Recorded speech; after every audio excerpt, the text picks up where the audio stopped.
¿Alguna vez hemos pensado en cómo algo tan, bueno, tan común como una herradura, que a veces vemos como un simple amuleto, ha podido influir tanto en la historia? Pues sí, es sorprendente. Hoy vamos a meternos de lleno en eso, ¿verdad? En la historia y el legado de la herradura. Exacto. Vamos a ver por qué surgió esa necesidad, ¿no? De proteger los cascos. Y cómo se fue desarrollando. Ujú. Hasta llegar a ser mucho más que una protección. Eso es. ¿Cómo llegó a tener todo ese peso cultural? Vamos a usar varias fuentes para desgranarlo. Perfecto. Porque es un caso claro de cómo una solución práctica, para un problema muy concreto como el desgaste de los cascos, Que era vital, claro, para el transporte, la agricultura, la guerra, todo. todo. Pues cómo esa solución evolucionó y acabó cargándose de significados muy profundos. Empecemos por el principio, por la necesidad, antes de las herradoras de metal. Imagino que los caballos tendrían problemas serios, ¿no? El terreno los desgastaría mucho. Muchísimo. Un casco dañado y, bueno, el caballo quedaba fuera de servicio. Las fuentes nos cuentan que ya los romanos, por ejemplo, eran conscientes de este problema y buscaban maneras de paliarlo. ¿Y qué hacían? ¿Qué tipo de soluciones había?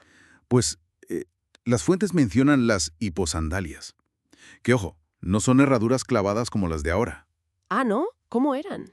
Eran más bien como una especie de botas o sandalias para los cascos. Curioso. ¿Y de qué estaban hechas? Pues de materiales variados. Podían ser de esparto tejido, que es resistente, de cuero. ¿Vale? E incluso algunas llevaban placas de metal.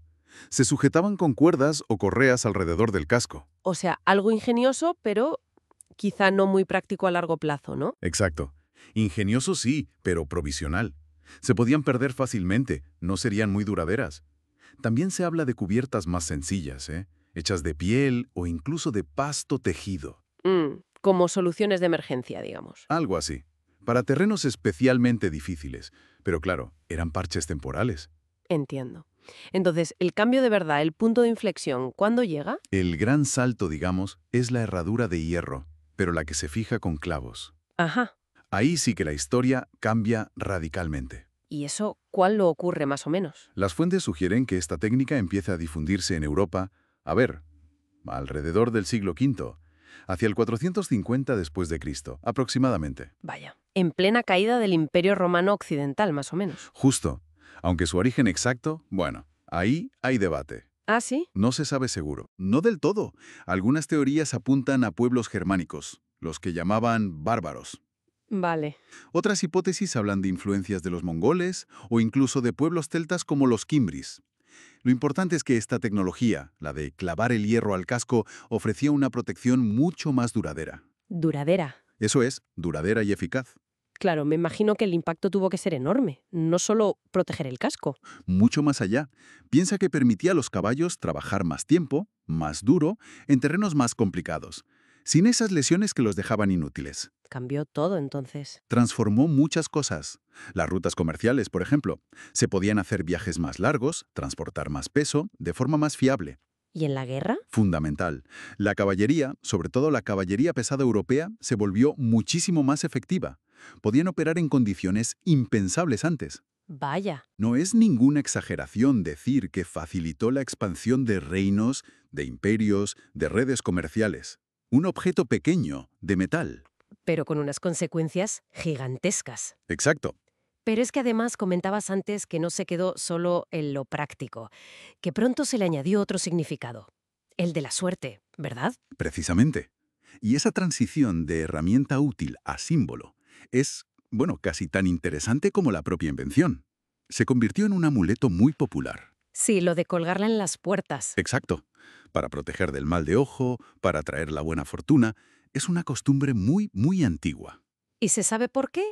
¿De dónde viene esa asociación? ¿Mencionaste algo antes? Sí, hay varias ideas. Una muy interesante es la forma.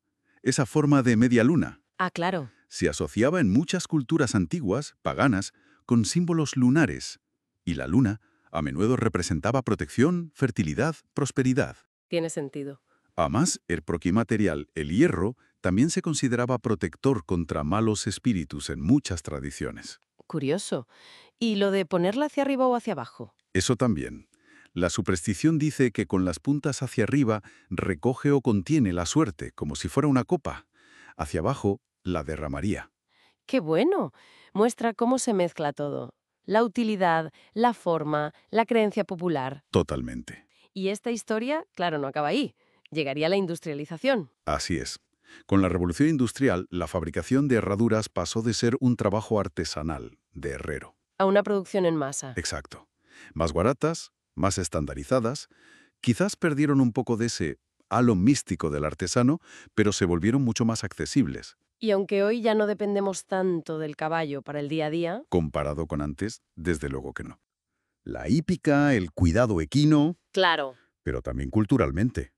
La vemos en fiestas populares, a veces como símbolo en escudos, en logotipos, y en el arte, en la literatura, como metáfora. ¿metáfora de qué? ¿De suerte? De suerte, sí, pero también de trabajo duro, del mundo rural, de fuerza, de conexión con un pasado más natural, digamos. Es como un testigo de esa innovación humana, ¿no? Exacto.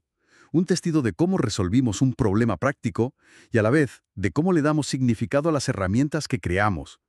Refleja cómo confió en ella todo el mundo, desde el campesino hasta el rey. Entonces, resumiendo un poco, la herradura es mucho más que un trozo de metal.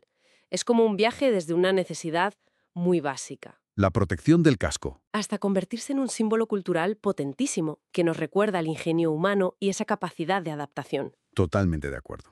Es un ejemplo perfecto. Una lección de historia concentrada. Sí, y te hace pensar, ¿no?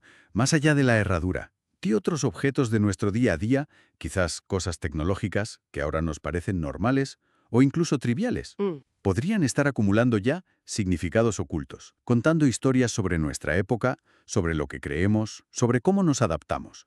Historias que igual solo se ven claras con el tiempo. Es una buena reflexión para terminar.